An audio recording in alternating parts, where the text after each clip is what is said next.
Hello Aurangabad, ATL presents talk time. आपकी बात में आप सभी का स्वागत है। आपकी बात में आज चर्चा का विषय है आरक्षण। आरक्षण, राजनीति और संविधान। आरक्षण क्या है? आरक्षण की मूल धारणा क्या है? आमतौर पर कोई भी आरक्षण की मूल धारणा को जानना नहीं चाहता।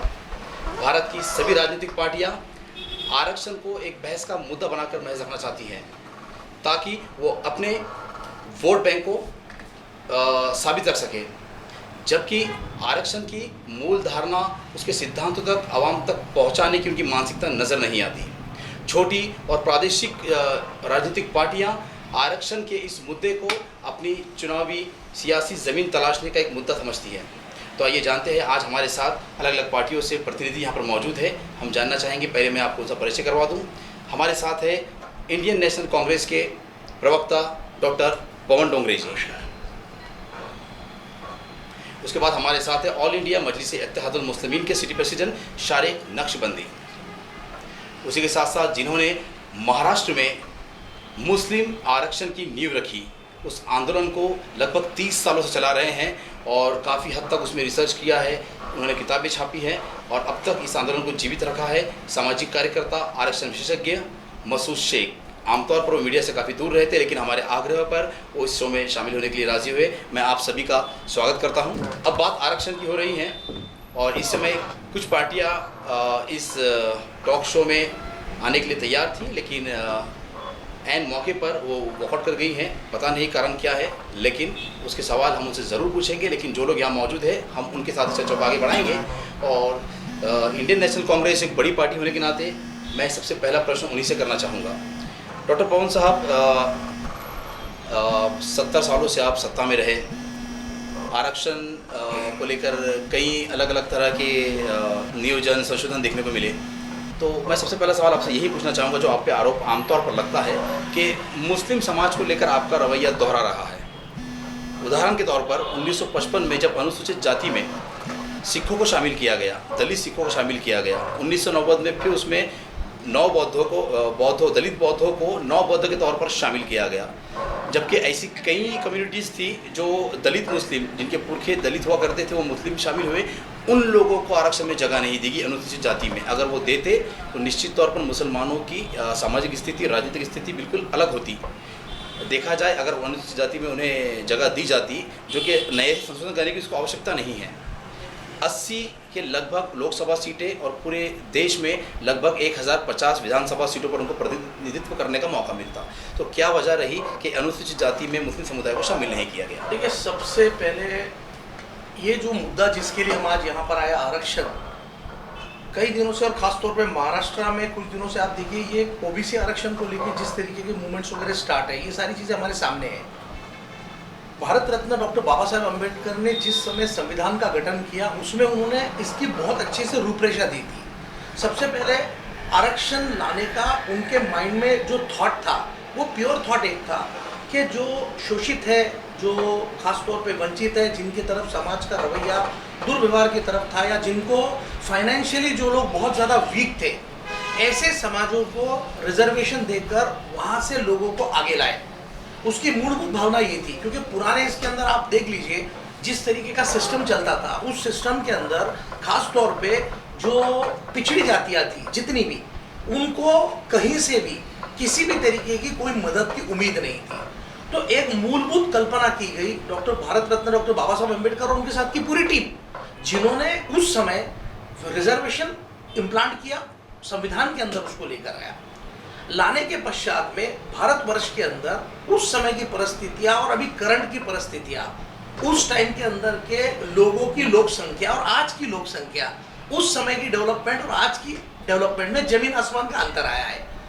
कई अमेंडमेंट्स आ रहे हैं, कई लोग उसको अलग अलग रूप से देख रहे हैं, लेकिन मूलभूत रूप से अगर आप देखें तो बाबा साहेब अम्बेडकर ने जिस तरीके से रिजर्वेशन की संकल्पना कर पिछले समाजों को आगे लाया, उसको कोई भी नकार नहीं सकता। उसको कोई भी ये नहीं बोल सकता कि भाई ठीक है, इसमें करना चाहिए था, नहीं करना चाहिए था। अभी 2650 से भी ज़्यादा जातियाँ हैं हमारे पास। सारे भारतवर्ष में अगर आप देखेंगे तो 2650 से भी ज़्यादा जातियाँ हैं, और उन जातियों के अंदर से कई जातियाँ ऐसी है जो उसके अंदर इंक्लूड की गई, और कई जातियाँ ऐसी है जो अभी भी उसके अंदर आने का प्रयत्न चालू है। तो मूलभूत रूप से अगर आप देखें, रिजर्वेशन उस समय की सबसे हॉट डिमांड थी जो उन्होंने किया, और उसके फायदे, मैं खुद अभी अनुसूचित जाति से आता हूं। आप देखिए कि मैक्सिमम लोगों के अंदर जो बच्चे पहले पढ़ाई नहीं कर सकते थे, उनको स्कॉलरशिप का संविधान, उनको पर्टिकुलरली रिजर्वेशन देकर मार्क्स में अगर थोड़ा बहुत डिफरेंस आया, क्योंकि उनके पास सुविधाएं नहीं थी, तो उसको नजर रखते हुए ये सारी चीजें की गई। बेसिकली आप जो कहना चाह रहे हो मत बात उसे कोई नकार नहीं सकता कि बाबा साहब अम्बेडकर ने जिस मूल सिद्धांत के लिए उसको रखा गया था, ज़्यादा मतलब फाइनेंशियल आर्थिक रूप से कमज़ोर लोग थे, जबकि उसका जो मूल सिद्धांत है, जो उसका अर्थ होना चाहिए, मूल अर्थ है आरक्षण का कि प्रतिनिधित्व है, दबे कुचले समाज को प्रतिनिधित्व। ये कभी भी आरक्षण पेट भरने का जरिया नहीं हो सकता, ये केवल दबे कुचले समाज को प्रतिनिधित्व देने का है।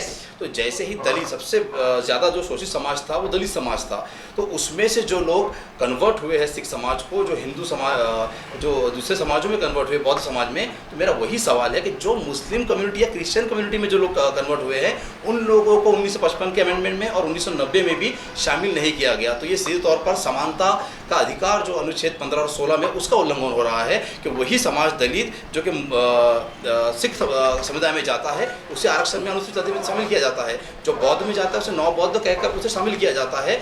तो फिर वही दलित अगर मुसलमान या ईसाई बनता है तो उससे अनुसूचित जाति में क्यों शामिल नहीं किया जा सकता? तो ये सीधे तौर पर समानता के अधिकार का उल्लंघन हो रहा है। फिर जो सवाल आप पर उठता है कांग्रेस पर कि 70 सालों में इनका जो रवैया रहा है, तो फिर ये सवाल क्यों ना उठाया जाए? मेरा सवाल ये है।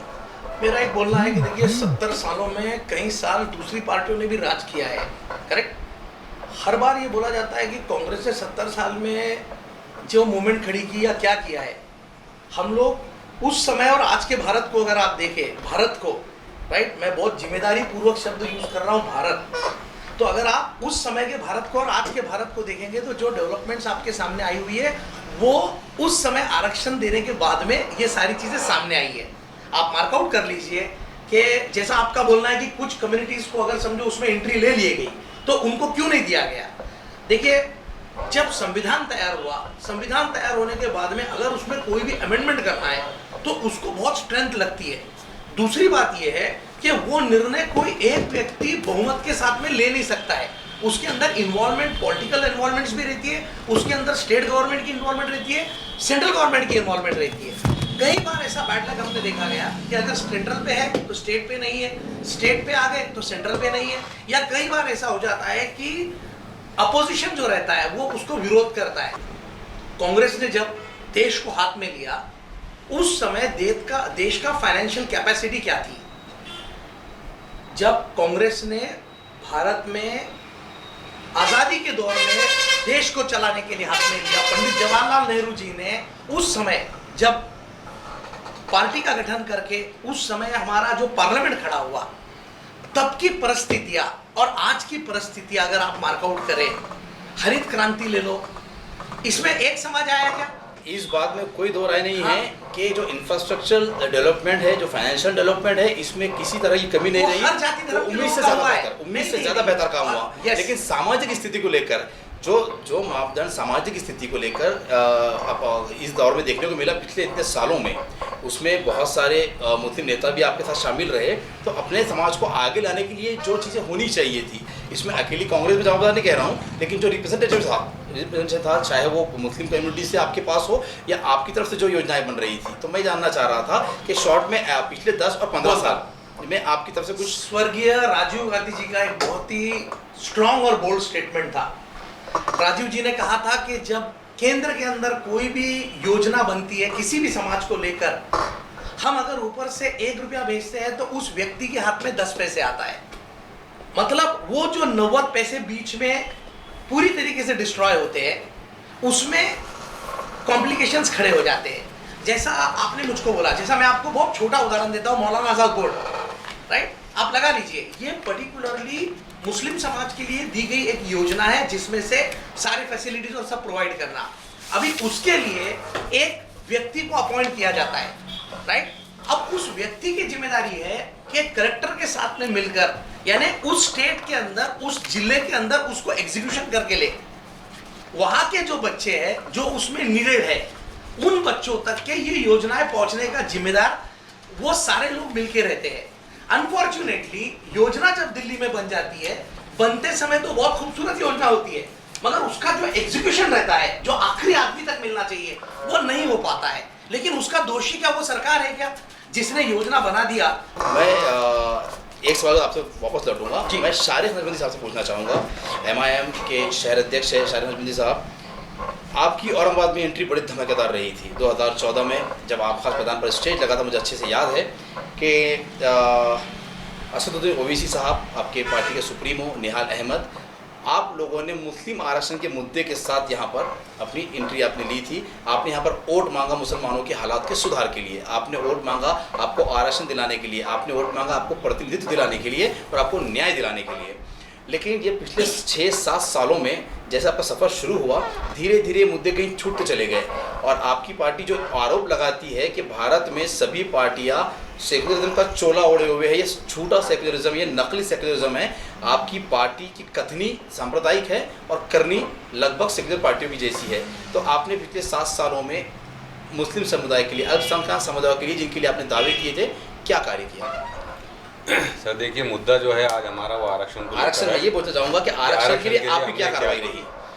आपकी बात बिल्कुल सही है कि आरक्षण के मुद्दे को लेकर बैरिस्टर असदुद्दीन ओवैसी साहब औरंगाबाद आए थे और बहुत अच्छा और शानदार प्रोग्राम हुआ था। उसके बाद जितनी भी आरक्षण को लेकर आवाज़ें उठी, चाहे वो किसी भी पक्ष की तरफ से उठे, उसके साथ मजलिस इत्तेहादुल मुस्लिमीन खुद खड़ी रही, उसके शाना व शाना खड़ी रही, उस आवाज़ में आवाज़ मिलाई।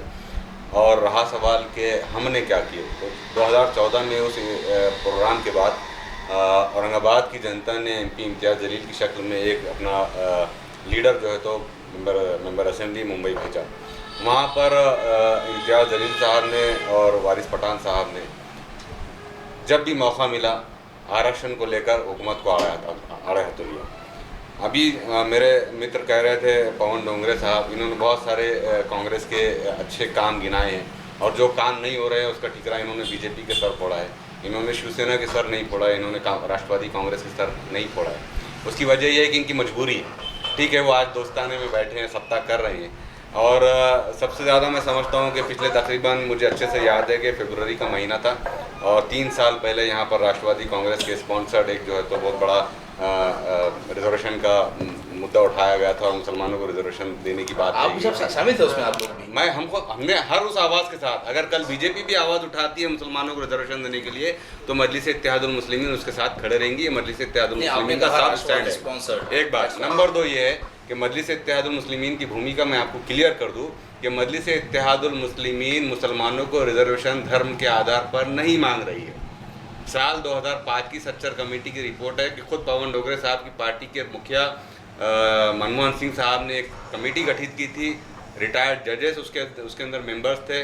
उन्होंने अपनी 1 साल 1.5 साल की मेहनत के बाद 2006 में एक रिपोर्ट हुकूमत को पेश की कि इस वक्त मुल्क में अगर कोई सबसे ज़्यादा पसमानदा, बैकवर्ड, वंचित अगर कोई तबका है शेड्यूल कास्ट और शेड्यूल ट्राइब से ज़्यादा, तो वो इस देश का मुसलमान तबका है। मुंबई में महाराष्ट्र असेंबली में हमारे दोनों भी कायदीन जो थे वो आवाज़ उठाते रहे। एक बात। नंबर 2 ये है कि हम सिर्फ यहाँ नहीं खामोश बैठे, बल्कि हमने अपनी लड़ाई अदालतों के ज़रिए भी जारी रखी। मैं आपको आने वाले डिस्कशन में बताऊंगा, अगर आप सवाल पूछेंगे तो ज़रूर बताऊंगा कि मजलिस इत्तेहादुल मुस्लिमीन, जैसे मैंने अभी अपनी भूमिका क्लियर की कि हमको अपनी पसमानदगी की बुनियाद पर, हमको अपने आर्थिक पसमानदगी की बुनियाद पर हम रिजर्वेशन चाह रहे हैं। धर्म की बुनियाद पर रिजर्वेशन मांगकर हम इस देश के सेकुलर ढांचे को कमज़ोर नहीं करना चाहते। हम चाहते हैं कि इस देश का सेकुलर ढांचा कायम और दायम रहे, इसलिए कि हम सेकुलरिज्म में विश्वास रखते हैं। इसीलिए हम धर्म के नाम पर राजनीति नहीं करना चाहते। ना मुसलमानों को मुसलमान होने की बुनियाद पर रिजर्वेशन मांग रहे हैं, मुसलमानों को उनके फाइनेंशियल बैकवर्डनेस की बुनियाद पर रिजर्वेशन मांग रहे हैं। जैसे कि आपने कहा कि सच्चर कमेटी की रिपोर्ट कांग्रेस द्वारा बनाई गई थी, वो सामने रखी गई, उसे भुनाया गया, उस पर वोट लिया गया जी। उसके बाद सेकंड टर्म में 15 पॉइंट प्रोग्राम लॉन्च किया गया डॉक्टर मनमोहन सिंह द्वारा, जिसके अंदर 15 ऐसे प्रोग्राम्स थे जो कि आरक्षण से पहले बहुत बेनिफिशियल है मुस्लिम समाज के लिए, जो पसमानदा है, जो बैकवर्ड है। तो आपकी पार्टी एक पॉलिटिकल पार्टी होने के नाते कितने लोगों को आपने 15 पॉइंट प्रोग्राम के से मिलने वाली योजनाओं का फ़ायदा पहुंचाने में मदद की, मैं आपसे जानना चाहूँगा। देखिए साहब, मतलब जो चीज़, देखिए जो लोग सत्ता में हैं तो उनसे सवाल करना आसान है, डेफिनेटली हम तो करेंगे ही, लेकिन ये जो भूमिका होती है विपक्ष की या फिर जो इन छोटी पार्टियां है, ये छोटा रिप्रेजेंटेशन है, तो ये सवाल करना बहुत आसान होता है। लेकिन जब सत्ता उनके पास नहीं है तो सवाल हर किसी सवाल कर रहे हैं, लेकिन जो चीज़ें उनके हाथ में हैं वो अपने समाज तक पहुंचाने की भूमिका उनकी क्या रही। 15 पॉइंट प्रोग्राम में बेगम हजरत महल की स्कॉलरशिप है, फॉरेन स्कॉलरशिप थी जिसके अंदर और भी ऐसी कई 15 पॉइंट्स थे जिसके अंदर कि ये 15 पॉइंट्स के ज़रिए आप बहुत सारी चीज़ों को सुधार ला सकते थे। लेकिन फिर पार्टी वही बैठती है कि आरक्षण अब तक क्यों नहीं मिला। आरक्षण चाहिए, आरक्षण से मैं मना नहीं कर रहा हूँ कि आपको आरक्षण की ज़रूरत नहीं है, लेकिन जो चीज़ हाथ में है उसे ना बांटते हुए जो चीज़ हासिल नहीं हो रही है उसको फिर आप भी तो आरक्षण का मुद्दा बना रहे हैं ना। अगर ऐसा देखा जाए तो आप भी आरक्षण का मुद्दा बना रहे हैं। हमने आरक्षण मांगना हमारा हक है, इस देश का कॉन्स्टिट्यूशन उसका हक हमें देता है और वो हम मांगेंगे और मांगते रहेंगे हासिल करने तक। नंबर 1। नंबर 2 ये है कि हम आरक्षण के ऊपर लिमिटेड होकर नहीं बैठ गए और आरक्षण के ऊपर सिर्फ वोट भी नहीं मांगे। आरक्षण के बाद हमने ये देखे कि जितनी सरकारी स्कीमात होती है वो स्कीमात ज़रूरी नहीं है कि सत्तारूढ़ी पार्टी के लोगों को या उनके वोटर्स को ही मिले, वो आम जनता के लिए होती है। आप कह रहे हैं कि हमने क्या किया, मैं बाहर की बात नहीं करूंगा, मैं नेशनल लेवल की बात नहीं करूंगा, मैं सिर्फ औरंगाबाद की बात करूंगा कि औरंगाबाद में जब से 2015 में मजलिस इत्तेहादुल मुस्लिमीन को जनता ने यहाँ की चुनकर दिया है, हमने कई सारी ऐसी स्कीम चलाए। तकरीबन 1680 लड़कियाँ ऐसी है जिनको हमने जो है तो सिलाई बुनाई कढ़ाई की जो है तो जो सेंट्रल गवर्नमेंट की स्कीम होती है उसके तहत हमने उनको ट्रेनिंग दी। ट्रेनिंग देने के बाद उनको बाकायदा कुछ मशीन्स भी उनको गिफ्ट किए गए। ये होते काम। हमने सिर्फ आरक्षण के ऊपर डिपेंड होकर नहीं बैठे हम कि आरक्षण मिलेगा तो हम करेंगे। एक व्यक्ति, एक स्टूडेंट का नाम बताइए कि जो फाइनेंशियली बैकवर्ड फैमिली से था या मिडिल क्लास फैमिली से होगा, उसको आपने 15 पॉइंट प्रोग्राम से विदेश का जो एजुकेशन, विदेश में जो पॉलिसी बनाई गई 15 पॉइंट प्रोग्राम में, किसी एक को आपने दिलाने की कोशिश की। सर बहुत सारे स्टूडेंट्स हैं, आप विदेश की बात कर रहे हैं, हमने औरंगाबाद के कई सारे एजुकेशनल इंस्टीट्यूशंस हैं जहाँ पर हमने स्कॉलरशिप भरने के लिए, स्कॉलरशिप हासिल करने के लिए बाकायदा स्टूडेंट्स को गाइडलाइंस के लेक्चर लिए, उनको गाइडेंस के लेक्चर लिए, उनको फॉर्म कैसे भरना वो बताया गया, उनके लिए कंप्यूटर की सुविधा दी गई कि वो फॉर्म यहाँ आकर भरे। हमने कई हज़ारों स्टूडेंट्स के भरे, एक नहीं हज़ारों स्टूडेंट्स के नाम। एक सवाल है, उसके बाद मैं आऊँगा महफूज साहब की तरफ। क्या आप दोनों के जो भी जवाब थे उस पर उनकी प्रतिक्रिया जानूंगा, लेकिन दोनों से ये सवाल कि एक और कांग्रेस है, राष्ट्रवादी है, महाविकास आघाड़ी, और आरक्षण की बात कर रही है। 2015 में भी जाते जाते आपने 5% रिजर्वेशन का आदेश देकर चले गए हैं कि आपके नुमाइंदे इम्तियाज़ जलील जो आमदार थे फडणवीस सरकार में, तो उनकी जो नज़दीकी थी सब खुलेआम है, उनकी नज़दीकी आपको पॉलिटिशियन बोर्ड का मेंबर बनाया जाता है, ठीक है। आप बड़े बड़े आप 100 करोड़ का बजट यहाँ पर लाते हैं, दवाखाने के लिए आप उनसे जो है तो यहाँ पर बजट लेकर आते हैं। और कई ऐसे मौक़ों पर देखा गया, वारिस पठान के बेटे के बर्थडे में शामिल होते हैं, सारे बीजेपी के नेता शामिल होते हैं, खुद मौजूदा चीफ मिनिस्टर शामिल होते हैं। इतनी नज़दीकी होने के बाद जिसको सरकार का विरोध, जिसको कोर्ट का विरोध भी नहीं था, कोर्ट ने कहा कि एजुकेशन में 5% आरक्षण दिया जा सकता, तो फडणवीस सरकार से नज़दीकियाँ होने की ये फ़ायदा क्यों उठाया गया कि उनके लिए आरक्षण मांगा गया कि भाई आरक्षण जो ऑर्डिनेंस कांग्रेस गवर्नमेंट ने पास किया था, कोर्ट का उसको बिल्कुल भी विरोध नहीं है, तो उनसे नज़दीक का फ़ायदा क्यों उठाया गया। एमपी उस वक्त के एमएलए इम्तियाज़ जलील साहब ने ये बातें उठाई है, लेकिन कितनी ईमानदारी के साथ राष्ट्रवादी कांग्रेस और कांग्रेस ने उनका साथ दिया। देखिए वो असेंबली में हम टेक्निकल बात से है कि कितनी ईमानदारी से, और सिर्फ इम्तियाज़ जलील ने नहीं किया, जितने मुस्लिम मेंबर असेंबली थे वो मंत्रालय की सीढ़ियों पर बैठे थे, आरक्षण के लिए उन्होंने फडणवीस सरकार से गुहार लगाई।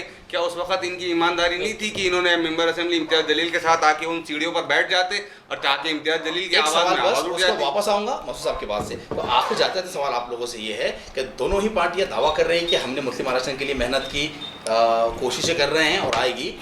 समय है छोटे से ब्रेक का, ब्रेक के बाद फिर लौटेंगे, कहीं मत जाइए, जुड़े रहिए एडीएन टॉक टाइम पर।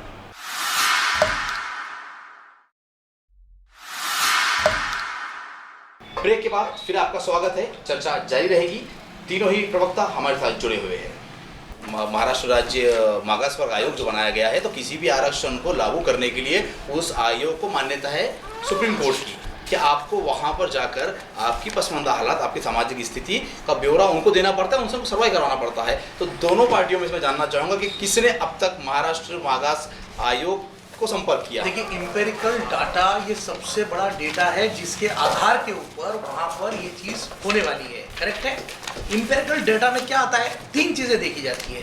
किसी भी समाज को जिसको रिजर्वेशन के अंदर लाना है, सबसे पहले उसकी लोक संख्या, 2 उसका आर्थिक, कि उसके आर्थिक कैपेसिटी कैसी है मैक्सिमम लोगों की, मैक्सिमम, और तीसरा उसमें देखा जाता है कि उसका शेयर कितना % उस समाज में आ रहा है। ऐसा टोटल अगर आपने देखा कंप्लीट 2011 का एक डेटा था जिसमें 96 करोड़ लोग प्योर हिंदू में थे, राइट। मुस्लिम समाज के अंदर उस समय 17.5% के अंदर थे। तो उसका डेटा उस समय अगर आप कैलकुलेट करते थे तो अराउंड एक 17 करोड़ के लगभग वहाँ पे ये आया था, डेटा आया था। तो ऐसा पूरा एक मेरे पास में उसके पूरे रिकॉर्ड्स है, मैं आपको जो दिखाता हूँ। मेरा ये बोलना है कि ये इंपेरिकल डेटा अगर केंद्र अभी कांग्रेस के हमारे 2 दिन पहले यहाँ पर नेता आकर गए, जो ओबीसी समाज के हमारे नेता है भानुदास जी माड़ी, उन्होंने यहाँ पर डिक्लेयर किया है पक्ष कार्यालय गांधी भवन में, जहाँ मीडिया के सामने, कि हम नवंबर तक सिर्फ रास्ता देखने वाले हैं, 3 महीना और। इस 3 महीने के अंदर भारतीय जनता पार्टी की केंद्र की सरकार ने अगर इस मुद्दे को सॉल्व नहीं किया, इंपेरिकल डाटा अगर कोर्ट को नहीं दिया, अगर इंपेरिकल डाटा उन्होंने सुप्रीम कोर्ट को दे दिया, तो ये प्रॉब्लम सॉल्व हो सकता है जो डेटा उनके पास में मौजूद है, क्योंकि वो केंद्र सरकार में है। अगर वो डेटा उन्होंने मौजूद नहीं किया तो हम नवंबर महीने के अंदर नाना भाऊ पटोले जो हमारे महाराष्ट्र के अध्यक्ष है, माड़ी साहब जो हमारे ओबीसी के अध्यक्ष है, ये सारे और बाकी के ऐसे कई लाखों की तादाद में हम जंतर मंतर के ऊपर आंदोलन के लिए, धरने के लिए बैठ जाएंगे नवंबर महीने से। ठीक है, ये बात तो रहेगी। अब मैं आ रहा हूँ मसूद साहब के पास कि आपने दोनों की बातें सुनी, तो क्या आपकी प्रतिक्रिया है?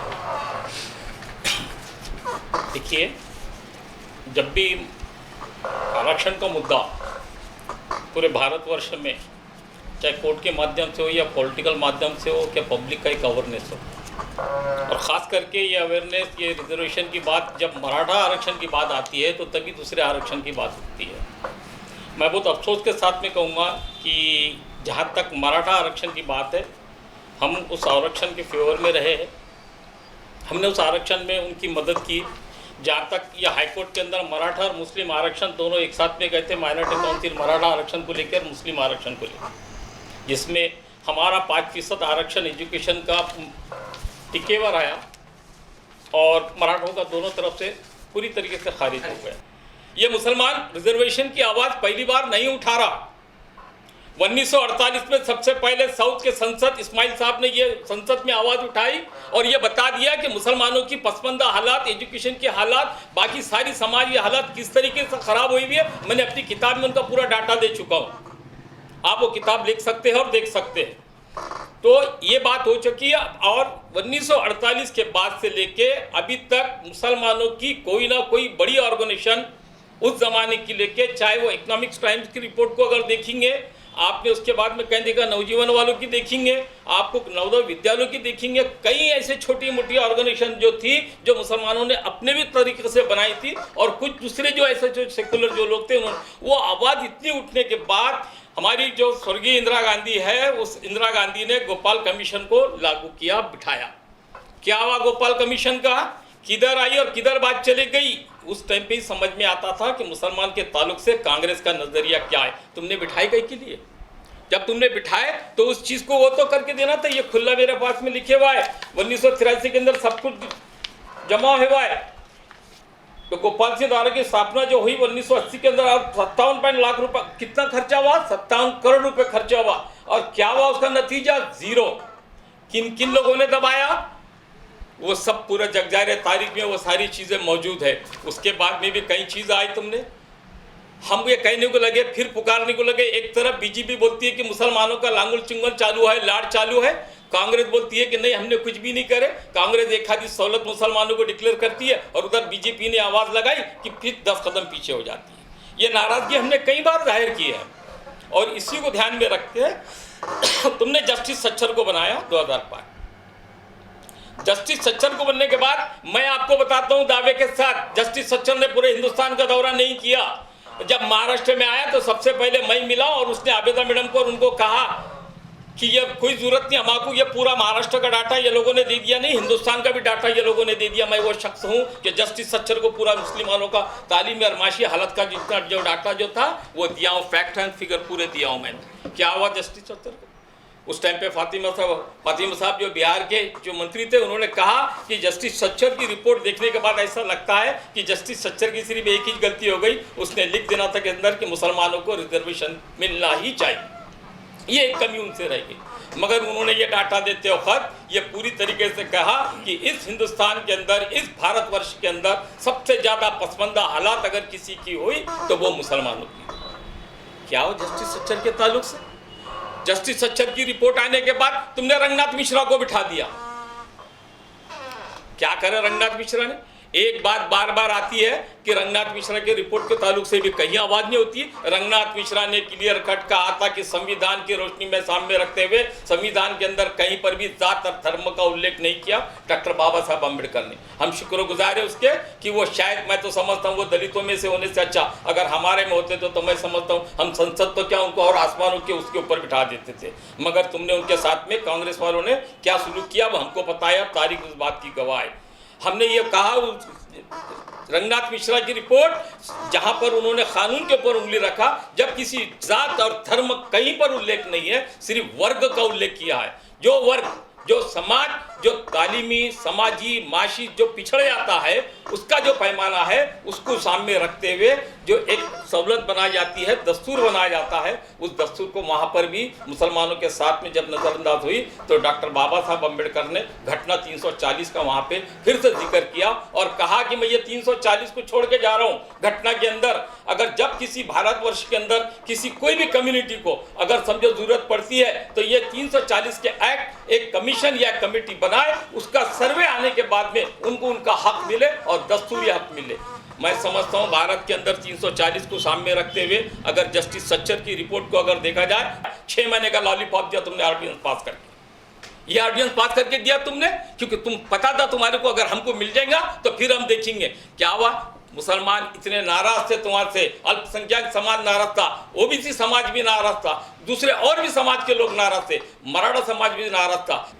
अब बात आती है कि ये जब सेना और बीजेपी की सरकार आई थी, जब सेना बीजेपी की सरकार आई थी तो शर्म इस बात की और लगती है मुझे कि जब तुम्हारी सत्ता थी, जब कांग्रेस के राष्ट्रवादी की सत्ता थी, तुमने 6 महीने मुसलमानों के साथ में खेल खेला और बीजेपी सेना की दूसरी सब उसके अंदर नागपुर की विधानसभा के अंदर तुम जोर जोर से चिल्लाने को लगे मुसलमान रिजर्वेशन के ताल्लुक से। फडणवीस ने बोल दिया कि हम धर्म के नाम पे नहीं देते।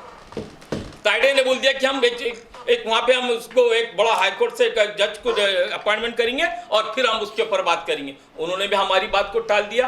और आज फिर मैं पूछता हूँ कि जब नागपुर के अंदर अजीत पवार, जितेंद्र देहाड़, नवाब मलिक बहुत जोरों जोरों से कूद रहे थे, विनोद ताइडे के आंख पे जा रहे थे, अब सत्ता तुम्हारी है ना रे भाई लोग, अब तुम क्यों नहीं दे रहे? तुम क्यों नहीं बात उठा? एक सेना को नहीं पटा सकते? सेना तो आजकल सेकुलरिज्म पे चढ़ रही है, सबका विकास सबकी बात कर रही है, तो फिर क्या मुसलमानों ने क्या किया?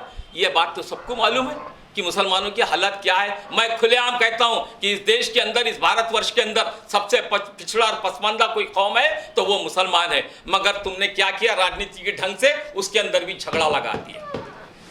मुसलमानों के अंदर 40% ओबीसी लोग हैं और 60% जनरल कैटेगरी के लोग हैं। तुमने वो आजकल ओबीसी के नाम पे मुसलमानों के वो ग्रुप कुछ कहना चालू कर दिया जो वो 40% को भी, भाई ने मेरा भी कहा कि कुछ जातियों का कहा 7,500 जाति है भारतवर्ष के अंदर ओबीसी के, इसके अंदर, और महाराष्ट्र के अंदर मुसलमान 288 आते हैं, उसके अंदर 2556 महाराष्ट्र की जाति के अंदर, वहां पर भी ओबीसीओ को, ओबीसी मुसलमानों को अपना हक नहीं मिला। इसीलिए जस्टिस सच्चर ने 100% मुसलमानों को सामने रख के अपनी रिपोर्ट तैयार की थी। वो रिपोर्ट को भी तुमने नजरअंदाज किया तुम्हारे पीरियड के अंदर। तो मैं साफ कहना चाहता हूं कि कांग्रेस की और राष्ट्रवादी की किसी भी पार्टी की नीयत मुसलमानों को आगे लाने की नहीं है। आज तुम देखो कि इस वक्त मराठा के 58 मोर्चे निकले। ये 58 मोर्चे, अरे मैं खुद मराठा के साथ में हाईकोर्ट में था। मैं शुक्रिया अदा करता हूं किशोर चौहान साहब का, दाते पाटिल का, इनका, कि वो मेरे साथ कंधे को कंधा लगा के खड़े थे, हम खुद मदद कर रहे थे। मैंने विनायक मेटे साहब को मदद किया। जब रिजर्वेशन क्या चीज होती है, इनको आधार, निकष क्या चीज होते हैं वो नहीं मालूम। एक मुसलमान ने बताया कि रिजर्वेशन मांगने के लिए जो पैमाना होता है, मापदंड होता है, जो आधार होते हैं, निकष होते हैं, ये लीजिए हमारे पास है, बनाई। हमने उनसे लेन देन किया। मगर आज मैं देख रहा हूं कि सत्ता पूरी इनके पास है। ये शिक्षण सम्राट, ये जहाँ पे ये साखर सम्राट, ये इंडस्ट्रियल, ये मराठा चेंबर, ये पूरे महाराष्ट्र में इनके हाथ में पूरी सत्ता। तो इन्होंने इस इश्यू को इस तरीके से गरमाया। थोड़ी तो भी यार, थोड़ी तो भी इंसानियत के नाते से कहीं तो मुसलमान की बात हो जाए कि क्या मुसलमान भी तुम्हारे साथ में रहा है? मुसलमान की बात नहीं हो रही है, नहीं, मुसलमान की बात नहीं हो रही है। मैं फिर से कहता हूं कि मैं आपका चैनल का शुक्रिया अदा करता हूं जो मुसलमान की बात करी। ठहरिए सब एक मिनट, मैंने आपके बीच में नहीं बोला। अब बात आती है एमआईएम की। मैं नज़दीक से गुजरा हूँ इनके पास, बहुत सारा गाइड किया हूँ मैंने इनको भी कि रिजर्वेशन के ताल्लुक से, ये किताब आज दिया हूँ मेरी कि देखो इस ताल्लुक से, मगर इनको बर्निंग इशू में ज़्यादा इंटरेस्ट है। इन्हों बात तो करते हैं कि हम डेवलपमेंट की बात कर रहे हैं, मगर इन्हों डेवलपमेंट की बात वही करते हैं कि वो एक कोने में संघ परिवार का एक आदमी बात करता, उसके 2 मिनट के बाद में इन्हों बात करते हैं। इन द फॉरन इनका चैनल इस कदर जुड़े हुआ है कि मैं समझता हूं कि इनको सोचना चाहिए। नहीं, आप पॉलिटिकल बात के मत सोचो, आप आप बर्निंग इश्यू के ऊपर ज़्यादा काम कर सकते हैं। आपने खास मैदान के ऊपर जो रिजर्वेशन की जो बात जो की थी, उसके बाद में कभी आपने, अरे आप दूसरे की गाड़ी में, आप दूसरों के खत में अपना सलाम क्यों कर रहे हैं?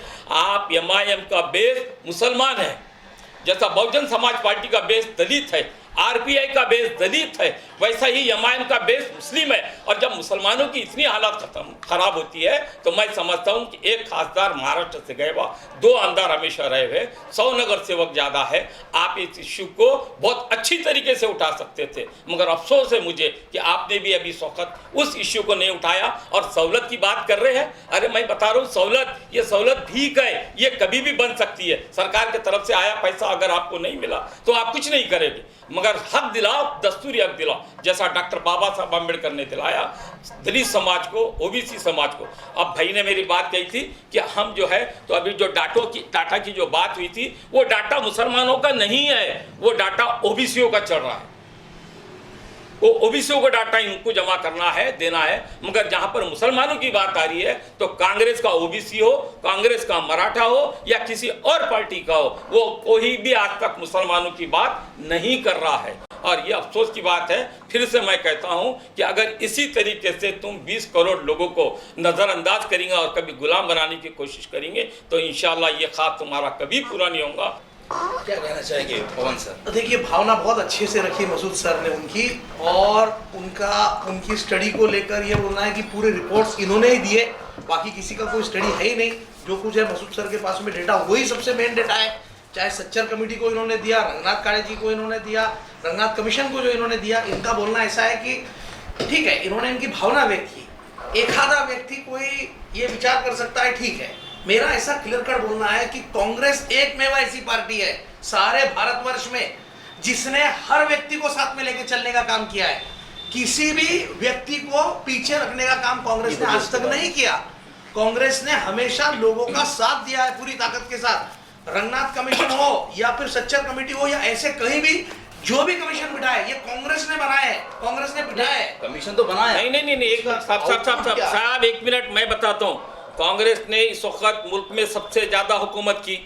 इट छुट 20 दिनों के दरम्यान में 18 महीने कुछ मुरारजी देसाई ने किया, 4 महीने कुछ जो है तो चरण सिंह ने, देवगौड़ा ने किए, कुछ बीच में वाजपेयी ने 4.5 साल किया। सबसे ज़्यादा हिंदुस्तान में सत्ता भुगतने का, राज करने का अगर कोई पीरियड जो था वो कांग्रेस के पास में था, किसी दूसरे के पास में नहीं था। और कांग्रेस ने जब कांग्रेस ने नहीं, देखिए, कांग्रेस जब सत्ता में रही, कांग्रेस ने लोगों को न्याय देने का काम किया। लोगों के नहीं साहब, नहीं, आपने सबको न्याय दिया होगा। मैं आपको एक बात बता देता हूँ, 1 मिनट, अगर कांग्रेस की नीयत, 1 मिनट, अगर कांग्रेस की नीयत अगर सही रहती, सुनिए और रहेगी, डोंगरे साहब सुनिए, अगर कांग्रेस की नीयत सही रहती थी तो आखिरी लोकसभा के अंदर तुमने जो परमाणु बिल, जब तुम्हारे पास वोट ऑफ कॉन्फिडेंस नहीं था, कम्युनिस्ट बाहर हो गया था, तुमने सपा का सपोर्ट लिया। फूड सिक्योरिटी बिल के बाद तुम्हारे पास में मेजोरिटी नहीं थी, तुमने दूसरों का सपोर्ट लिया। अगर उस टाइम पे अगर मुसलमान का भी रिजर्वेशन का बिल अगर तुम रखते थे तो तुम पास करा सकते थे, मगर तुम्हारी नीयत में खोट था। तुम मुसलमानों को सिर्फ लॉलीपॉप लेके चला रहे थे, यही वजह है, यही वजह है। अभी मसूद साहब ने अपनी चर्चा में हम पर यह आरोप लगाया कि जब उधर से आवाज़ निकलती है तो इधर से निकलती है।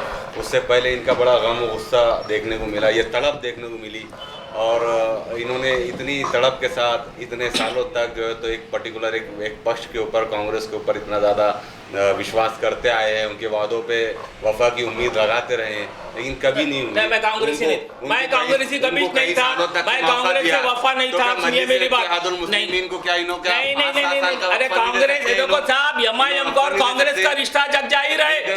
आप मत बोलो, मैं तुमसे पहले मजलिस में रहा हूँ, मैंने नजदीक से मजलिस को देखा हूँ। आप अभी नए हैं, आपने नहीं, मैं बताता हूँ, आपका रिश्ता, आपका काम है, आपका वोट बेस मुस्लिम है तड़प और में- मुस्लिमों के ताल्लुक से आवाज उठनी ये चाहिए। गुस्सो- आप नहीं, ये गुस्से इमोशनल ने- बात मत करो, गुस्से ये साफत की बात मत ये करो। गुस्से ने, ये महरूमी ने, ये गुस्से ने, ये महरूमी ने, ये निराशा, कोई महरूम नहीं है। इनके रवैये ने मजलिस इत्तेहादुल मुस्लिमीन को महाराष्ट्र में आने का मौका दिया और हम आए हैं और हम इंशाल्लाह आखिर आपने तक जो बात लड़ाई कही, लड़ते रहेंगे मैं इंशाल्लाह। उस पर आपसे बात करूंगा और आपसे उस बात का सवाल लूंगा, मैं आपसे जवाब चाहूंगा, लेकिन पहले मैं आपसे कहना चाहूंगा जो आप कह रहे हैं क्या इन्होंने इतने साल उनको दिए, तो जहाँ तक मेरी जानकारी है कांग्रेस की हमेशा मुखालिफत रही है मसूद सर जी, मैं 20-25 साल बार तो मुखालिफत रही है, लेकिन लेकिन मौका तो जनता मौका ने दिया जनता ने दिया। जनता ने तो दिया। जब मौका जनता ने कांग्रेस को दिया है तो साथ में सत्ता तो आपने ही भोगी है उनके। जब हैदराबाद में 33 कॉर्पोरेटर के साथ कांग्रेस के 56 कॉर्पोरेटर और मेयर आपको दिया जाता है तो मतलब सत्ता भोग रहे हैं आप पूरे सर, 15-20 सालों हम में। आरक्षण पे बात कर 15 रहे नहीं, हैं बता रहा हूं, और खास तौर से महाराष्ट्र के इशू पे बात कर रहे हैं। हम ना दिल्ली पे बात कर रहे हैं ना हैदराबाद पे बात कर रहे हैं। आप महाराष्ट्र के इशू पे बात कीजिए। सवाल यही उठ रहा हम है महाराष्ट्र के इशू पे नहीं, बात अब आप अगर आप यहाँ आप 5 साल पहले आए और यहाँ पर आप कांग्रेस की 10 साल की पहले गिनती गिनाएंगे तो फिर आपकी 10 साल के लिए हमको कहीं और जाना पड़ेगा हम ना। नहीं गिना रहे। जब आप कांग्रेस हम के ये साथ कह में रहे थे, जब मैं एक इम्पार्शल सवाल है मेरा कि ठीक है ना कि कांग्रेस यहाँ पर 50 सालों से है, लेकिन आप 5 साल पहले, हम अगर 2011 की बात करें तो हम आपका सवाल कहाँ से खड़े करें, तो आपसे सवाल किया जाएगा ना, आपकी भी सवाल उठता है कि जब मुसलमानों पे अत्याचार हो रहे थे, जब मुसलमानों के साथ नाइंसाफी हो रही थी, तो आप पिछले 40 सालों से आपकी पार्टी, आपके सुप्रीमो और उनके पुरखे कांग्रेस के साथ में क्या कर रहे थे।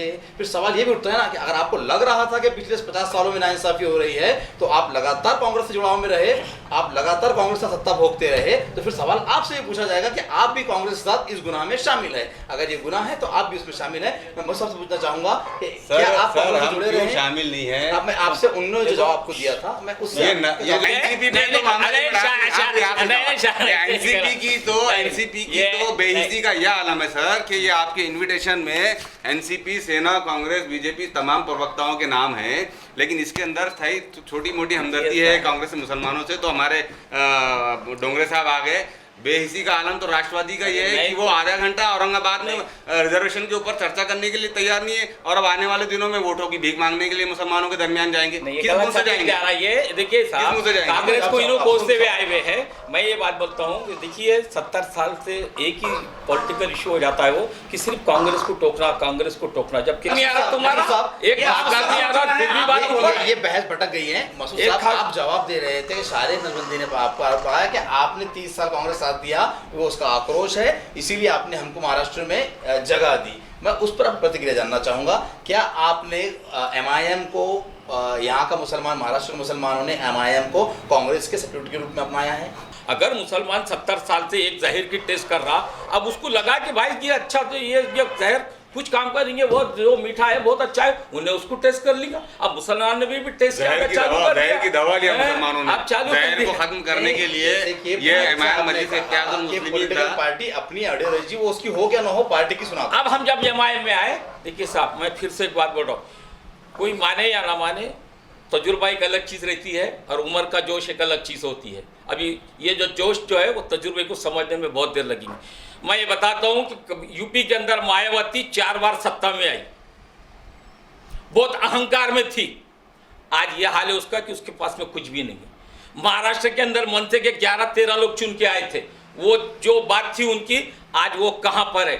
ये MIM ने ये नहीं भूलना चाहिए कि अभी इनके बाद में एक खास दायरे दो अंदर अगर ये मुसलमानों की सवालात को, इश्यूज को, रिजर्वेशन के मुद्दों को नज़रअंदाज करके अगर ये गुटखा, शराब की दुकानें और ये ऐसी वक्फ बोर्ड की ज़मीनें और ये इसी में अगर लगते रहेंगे तो आने वाले दिनों में हम इनको बेबाजू नहीं कर। देखिए आरक्षण की लड़ाई अपनी सतह पर चलती रहेगी, लेकिन अगर आप कहेंगे कि वक्फ बोर्ड पे आवाज नहीं उठाना, गुटखा शराब पे आवाज नहीं उठाना, मैं क्या बोल रहा हूँ बात को समझो, मैं क्या बोल रहा हूँ बात को समझो। आरक्षण के लिए मैं ये बता रहा हूँ, असल मुद्दे पे आओ। हम आप छोटे मोटे मुद्दों पे कौम को बहकाओ मत, बहकाने की बात नहीं, छोटे मोटे मुद्दों को लालीबाप मत दो। किसी को मुतालिबात उठा ना जाए, शब्दों के खिलाफ आवाज उठाना छोटा मोटा मुद्दा है। इस महाराष्ट्र में 52,000 एकड़ जगह वक्फ बोर्ड की है। अगर आज क्या वो पहले से है ना, पहले से आवाज क्यों नहीं उठाए, आज ही क्यों उठा रहे आरक्षण के मुद्दे से सरकार आचार है क्या? दूसरे मुद्दे आरक्षण के मुद्दे से सरकार आचार है। एक मिनट मुझे मिनट दूसरे दीजिए। मुद्दे कहाँ जाएंगे? या, मुद्दे बहुत है, मुद्दे अनगिनत है, लेकिन ऐसी चीजों से आपका जो दावा था, आपकी जो मतलब बुनियाद थी यहाँ पर आने की, आप उसको छोड़कर आप जिन मुद्दों में भटके, बात पूरी कंप्लीट होनी चाहिए। भटकने का लफ्ज आपका गलत है सर। एक मिनट, किसी भी राजनीतिक पक्ष की ये जिम्मेदारी नहीं होती है कि वो 1 पॉइंट प्रोग्राम पे सियासत में उतरे। एक बात याद रखिए, समाज के अलग अलग मुद्दे आपके पास आएंगे नहीं। आप भटकने वाली बात मैं क्लियर कर दूं। एक मिनट, आपने भटकने वाली जो बात कही, कोई भी इस देश का कोई भी राजनीतिक पक्ष 1 पॉइंट प्रोग्राम के ऊपर सियासत नहीं करता है। आरक्षण के ऊपर ही सिर्फ मुस्लिम नहीं है, ऐसे हजारों इश्यूज है मुसलमानों से मुतालिक इस महाराष्ट्र में। अरे कोई बर्निंग इशू डोंगरे साहब देख रहे हैं, एक इशू के ऊपर नहीं होती वो बात सर, मगर ये इशू पूरे हिंदुस्तान के 20 करोड़ का मसला है जिसमें सारा विकास आता है। तुम छोटे छोटे बर्निंग इशू लेके मुसलमानों को लॉलीपॉप क्यों दे रहे? तुम असल मुद्दे पे आओ ना। तुमको रोका तो तुम्हारी मदद करना देगा, तुमको मदद करना देगा। हमारे मसूद साहब भी हमारे साथ हुआ करते थे। तुम्हारे पहले देख लिया मैंने, करके छोड़ दिया, वो देखा वो नहीं छोड़ा मैंने। इनकी लॉलीपॉप समझ में आया नहीं, अरे देखिए, काम कोई भी गलत, जो भी मुद्दा उठाते हैं, कई लोग चले गए तुम्हारे पास से। गलत मुद्दा कोई नहीं उठाता, लेकिन आपकी नियत पर सवाल ये खड़ा होता है कि जैसे आपने वक्फ बोर्ड का मुद्दा उठाया, तो आप वक्फ बोर्ड में मेंबर हैं, आप वक्फ ट्रिब्यूनल में केस कीजिए ना। आप जाकर जाकर धरना देते हैं, तो एफआईआर हो चुकी है। तो सोलापुर के वकील आज लॉकडाउन के दरमियान दस्तखत करके एनओसी देने वाले अधिकारी आज अंदर है, उनके खिलाफ एफआईआर हो चुकी है। कोई भी काम बतदरीज होगा।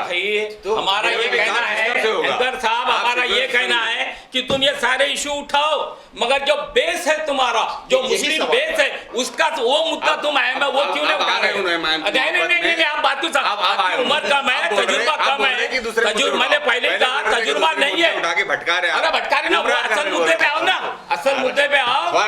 क्यों लेके जा रहे हैं इधर इधर क्यों लेके जा रहे हैं? आपको नहीं समझ में आया? नहीं, आप ज्यादा, आप कौन से ज्यादा चाहने लगे? आप ये बताइए कि 1 पॉइंट कोई राजनीतिक पक्ष आपका 1 पॉइंट पे कोई सियासत करा है आज तक? मसूद साहब का कहना है, अरे सुनो साहब, अरे नहीं, छोटी छोटी बात कौन से ज्यादा पार्टी को चाहने लगे आप?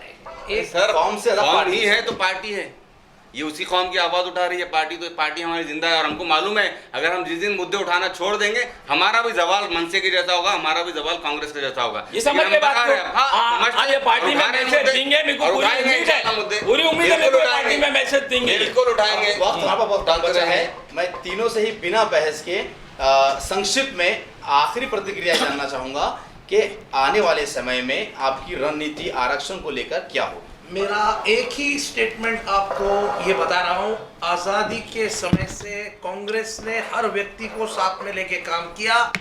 अभी भी कांग्रेस पूरी ताकत के साथ हर व्यक्ति को साथ में लेके काम कर रही है, और आने वाले दौर में भी कांग्रेस भारत के हर नागरिक के साथ में खांधे से खांधा लगा के खड़े रहेगी। वो किसी भी समाज का हो, किसी भी जाति का हो, किसी भी धर्म का हो, आते रहेगी। एक वाक्य में, महाराष्ट्र में मुस्लिम आरक्षण की कितनी अवधि बची? मिलना ही चाहिए। हम लोगों का पूरा उसको साथ है, समर्थन है, और पूरे ताकत के हम साथ में हैं, और ये मिलने के लिए जो कुछ हम कर सकते हैं हम पूरा करेंगे। शारिक साहब, आरक्षण को लेकर आपकी पार्टी की मानसिकता और रणनीति संक्षिप्त में।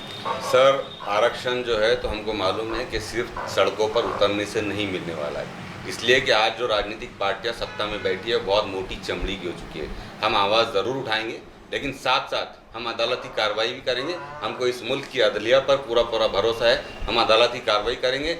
मसूद साहब जैसे जो भी ऑर्गेनाइजेशन इस मुद्दे को लेकर आगे बढ़ेंगी, हम उनके साथ नहीं, हम उनके पीछे खड़ेंगे। अगर ये लोग लीड करना चाहेंगे तो हम इनके साथ और इनके पीछे खड़े रहेंगे। एक बात। नंबर 2 ये है कि महाराष्ट्र में 74% ऑलरेडी रिजर्वेशन मुकम्मल हो चुका है। सुप्रीम कोर्ट के ऊपर आंकड़ा गलत हो रहा है, 50 तो नहीं, एक मिनट, अभी अगर 16% ये लागू होता है, अगर होता है तो ये इतना आसान काम नहीं है।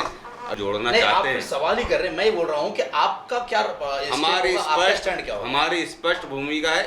हम गली से लेकर दिल्ली तक सड़कों पर भी लड़ेंगे, हम अदालतों में भी जाएंगे, और हमें इन हुक्मरानों से ज़्यादा अदालतों पर यकीन है कि इंशाल्लाह हमको अदालत से इंसाफ मिलेगा और हम आरक्षण लेकर रहेंगे। दोनों ही पॉलिटिकल पार्टियां दावा कर रही है कि मुस्लिम आरक्षण के हक में है, उसके लिए लगने वाली हर ताकत और हर कोशिश हम साफ नीयत से लगाएंगे। क्या आपको विश्वास है कि पॉलिटिकल पार्टी जिस तरह से पिछले सालों से रवैया अपनाते आई है और अभी जो रवैया अपना रही है कि इसमें कितनी ईमानदारी? सीधी बात यह है कि मैं खुला बताता हूँ कि मैं जिस कम्युनिटी से बिलोंग हूँ उसका दर्द मुझे पता है कि वो किस हालत से गुजर रही है। तो जाहिर बात है कि मुस्लिम पार्टी इसी इशू को लेकर सबसे आगे जा सकती है, दूसरे पार्टियों की मजबूरी है। तो सेकुलर पार्टियों की मजबूरी है कि अगर हम अल्पसंख्यक के साथ में अगर थोड़ा सा साथ में चलेंगे तो हमारा दूसरा वोट बैंक बाजू में सरक देगा। तो इसलिए ये जिम्मा मैं समझता हूँ कि वो मुस्लिम रहनुमा जो मुसलमानों के वोटों पे चुन के गए हुए हैं उनका ही हक बनता है कि इस इश्यू को आगे बढ़ाए।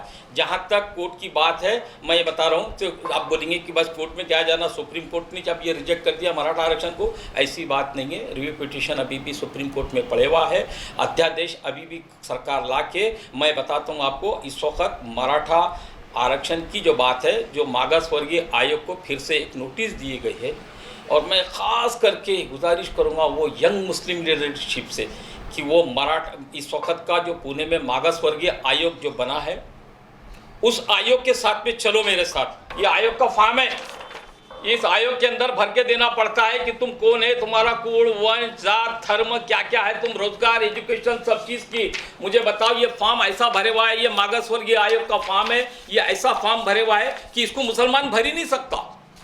क्यों नहीं भर सकता? कि गोत्रांची यादी मुसलमान के पास कहाँ से मिलेंगी? मैं आपको बता रहा हूँ, वंशाची यादी मांगे हुआ है, चलो ठीक है, वंशाची यादी, कोळांची यादी, देवकांची यादी कहाँ से भरेंगे मुसलमान? ये हमारे रिलीजन से, ये हमारे, एक मिनट डोंगरे साहब, ये बैठता ही नहीं। तो आप ये लेके जाइए और मुसलमानों को किस तरीके से आपको डाटा मंगाना है वो मंगाइए, हम आपके साथ में चलते हैं। ये आज तक ये 1-2 साल से हो गया, मगर अभी तक मागास वर्गीय कमीशन ने मेरा कोई जवाब नहीं दिया इस चीज़ के ताल्लुक से। मैंने कर, हाँ, आप आखिरी प्रतिक्रिया आपकी? जी, मैं समझता हूँ कि मुसलमान किसी के रिजर्वेशन के आड़ में नहीं है। मुसलमान किसी को भी रिजर्व, चाहे जाट को मिलो, धनगर को मिलो, किसी को भी, मराठा को मिलो, सबके साथ में है। मेरी उनसे अदबन दरख्वास्त गुजारिश है कि मुसलमानों की भी हालत तुमसे ख़राब है, तुम मुसलमानों का भी साथ दो।